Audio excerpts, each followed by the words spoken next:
Assalamualaikum warahmatullahi wabarakatuh. Perkenalkan kami dari kelompok 4 Sosiologi Modern kelas 3B yang beranggotakan Pepi Indah Rahayu NIM 2010-509, Rahmawati Oktarianindita NIM 2010-5017, Julianti Nur Indasari NIM 2010-5019, dan Siti Khorudayati NIM 2010-5062. Di sini kami akan menjelaskan tentang strukturalisme pertukaran Peter M. Blau. Assalamualaikum warahmatullahi wabarakatuh. Perkenalkan, nama saya Siti Khorudayati, NIM 2010-5062. Di sini saya akan menjelaskan tentang gagasan pemikiran M. Blau. Peter M. Blau lahir di Wina, Austria pada tanggal 7 Februari 1918 dan meninggal pada tanggal 12 Maret 2002. Ia bermigrasi ke Amerika Serikat pada tahun 1939 dan menjadi warga Amerika Serikat pada tahun 1943. Pada tahun 1942, ia menerima gelar BA dari Amherst College di Amherst, Illinois. Blau mendapatkan penghargaan pertama dalam sosiologi karena atas sumbangannya dalam studi tentang organisasi formal. Blau telah memberikan kontribusi penting terhadap dua orientasi teoritis yang berbeda dalam bukunya yang berjudul Exchange and Power in Social Life pada tahun 1964 yang merupakan komponen utama dari teori pertukaran masa kini, yaitu tentang teori pertukaran pada kelompok primer pada berskala kecil atau mikro diterapkan pada kelompok berskala besar atau makro. Untuk menjelaskan teori pertukaran, Blau menerima prinsip pertukaran sosial dari B.F. Skinner dan George C. Homans. Bagi Blau, fenomena daya tarik individu akan mendapatkan balasan sosial yang bersifat given dan merupakan asal-usul dari struktur sosial yang menarik individu ke dalam asosiasi karena akan mengharapkan sebuah balasan baik intrinsik maupun ekstrinsik. Balasan ekstrinsik dapat berupa uang, barang-barang, atau jasa, sedangkan balasan intrinsik dapat berupa kasih sayang, pujian, kehormatan, dan kecantikan. Perhatian utama teori Blau ditunjukkan pada perubahan dalam proses sosial yang bergerak dari struktur sosial yang sederhana menuju struktur sosial yang lebih kompleks.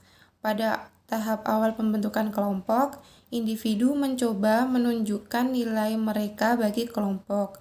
Para anggota akan memberikan nilai yang berbeda sehingga terjadinya perbedaan status. Adanya diferensiasi kekuasaan dapat mempertinggi tingkat kebutuhan akan integrasi sosial dari status yang berbeda. Hal ini terjadi hubungan pertukaran yang terkait masalah stratifikasi. Pertukaran terjadi jika hubungan itu menguntungkan bagi para anggota yang berkedudukan tinggi maupun rendah. Namun, jika hubungan kekuasaan yang bersifat memaksa, terjadi hubungan pertukaran yang tidak seimbang dan dipertahankan dengan menggunakan sanksi yang negatif. Blau juga menggambarkan tentang the emergence principle, yaitu adanya nilai-nilai dan norma-norma yang disetujui secara bersama dalam kelompok. Nilai-nilai sosial yang diterima bersama fungsi sebagai media transaksi sosial bagi organisasi serta kelompok-kelompok sosial. Ide utama Blau mengenai kelompok sosial yang bersifat emergen dalam hubungan pertukaran yang elementer, orang yang tertarik satu sama lain melalui berbagai kebutuhan dan kepuasan timbal balik. Asumsinya bahwa orang yang memberikan balasan melakukan hal itu sebagai pembayaran bagi nilai yang diterimanya. Saya Pepi Endah. Di sini saya akan melanjutkan presentasi teman saya sebelumnya, dan di sini saya akan membahas mengenai pertukaran dan kekuasaan dalam kehidupan sosial. Blau mengakui tidak semua transaksi sosial bersifat simetris dan didasarkan pada pertukaran sosial seimbang. Blau di sini menjelaskan bahwa hubungan-hubungan antar pribadi bersifat timbal balik atau sepihak. Dalam terjadinya hubungan yang bersifat simetris, semua anggota menerima balasan atau imbalan yang sesuai dengan apa yang telah mereka berikan. Maka kita bisa menyebutnya dengan suatu hubungan pertukaran. Dalam hubungannya mengenai masalah stratifikasi, kita bisa berbicara mengenai bagaimana hubungan-hubungan tersebut telah memberikan keuntungan bagi mereka para anggotanya yang memiliki kedudukan lebih tinggi maupun yang memiliki kedudukan lebih rendah. Blau melihat bahwasanya di masyarakat yang kompleks, segala jenis penyimpangan dapat menemukan bagian-bagian kelompoknya masing-masing yang kemudian dapat terhindar dari pengaruh penolakan masyarakat. Blau menulis, oleh sebab itu, pengendalian diri yang bersifat interpersonal diri adalah sangat penting di dalam masyarakat modern, sedang sumber dasar untuk membendung perilaku interpersonal tersebut dalam kekuasaan. Selanjutnya saya akan membahas mengenai diferensiasi kekuasaan. Untuk menerangkan hubungan-hubungan keterkaitan kekuasaan, Blau mengutip teori Richard Emerson sebagai dasar guna mengkaji kesenjangan kekuasaan yang terletak di dalam serta di antara berbagai kelompok. Saat ada salah satu pihak memerlukan sesuatu dari pihak yang lainnya, akan tetapi tidak memiliki sesuatu yang setara untuk diberikan sebagai balasan atau imbalan, maka ada 4 alternatif yang bisa dilakukan. Yang pertama, seseorang dapat mendesak orang lain untuk memberikan bantuan kepadanya. Jadi, seseorang yang membutuhkan bantuan tersebut bisa mendesak atau memaksa seseorang lain agar memberikan bantuan kepadanya. Yang kedua, mereka dapat menjumpai sumber yang lainnya untuk mendapatkan sesuatu yang sesuai dengan yang mereka perlukan. Mungkin mereka bisa mencari alternatif yang sama persis dengan yang mereka butuhkan untuk mengganti yang tidak bisa mereka dapatkan tersebut. Yang ketiga, mereka dapat berjuang untuk berhasil tanpa sesuatu yang mereka perlukan dari orang lain. Jadi mereka bisa berusaha sekuat tenaga mereka untuk mendapatkan apa yang mereka inginkan tersebut. Yang keempat, yang terakhir, mereka bisa mendudukkan diri sendiri di bawah orang lain. Mereka bisa tunduk atau pasrah dengan apa yang orang lain perintahkan pada mereka agar mereka mendapatkan apa yang mereka mau. Assalamualaikum warahmatullahi wabarakatuh. Saya Rahmawati Okterianita. Di sini saya akan membahas tentang kekuatan dialektis perubahan sosial. Dalam struktur sosial terdapat penyelesaian yang diungkapkan dalam pola-pola perubahan sosial yang bersifat dialektis. Nah, dalam pembahasan kekuatan dialektis ini memiliki hubungan dengan dilema, diferensiasi, dinamika, dan juga proses dialektis. Blau memasukkan teori perubahan sosial yang berbeda dengan teori kaum fungsional yang lainnya, di mana teorinya ini mengabaikan atau mengajukan arti penting proses dinamis dalam masyarakat. Kemudian yang pertama itu ialah dilema. Dalam teori Blau, model pertukaran sosial yang asal merupakan model pertukaran timbal balik yang disempurnakannya dimensi resiprositas dan keuntungan ekstrinsik ke dalam realitas berdasarkan kekuasaan seperti kepuasan, cinta, dan sebagainya yang kemudian menghasilkan hubungan-hubungan yang mungkin bersifat dapat mempengaruhi satu pihak saja. Oleh karena itu, Blau mengemukakan bahwa pertukaran ini dapat menyimpang dari yang aslinya dan dapat dipandang sebagai permainan campuran, yang dimana pihak-pihak yang terlibat ini dapat mempunyai kepentingan yang sama ataupun bertentangan dengan satu dengan yang lainnya. Kemudian berkaitannya dengan dilema yang mengatakan permainan campuran, terdapat 3 hal yang dapat mengakibatkan perubahan sosial. Yang pertama ialah dilema tentang berapa banyaknya yang diberikan sebelum ganjaran diturunkan ke dalam nilai yang mana masing-masing pihak memiliki kepentingan bersama untuk mempertahankan hubungan. Contohnya itu seperti kasih sayang seorang ayah kepada anaknya secara perlahan yang jarang dinyatakan dalam suatu nilai. Kemudian kedua, dilema akibat tindakan-tindakan sosial yang berkonsekuensi ganda. Maksudnya berkonsekuensi ganda itu ditindakan untuk mencapai suatu suatu tujuan guna menguasai pencapaian tujuan yang lainnya. Kemudian ketiga, dilema kepemimpinan yang membahas tentang konflik antara penerimaan sosial dan pelaksanaan hak-hak kekuasaan. Kemudian diferensiasi menurut ahli teori pertukaran ialah persaingan untuk memperoleh sumber-sumber yang langka yang menjurus pada perbedaan alokasi sumber-sumber tersebut.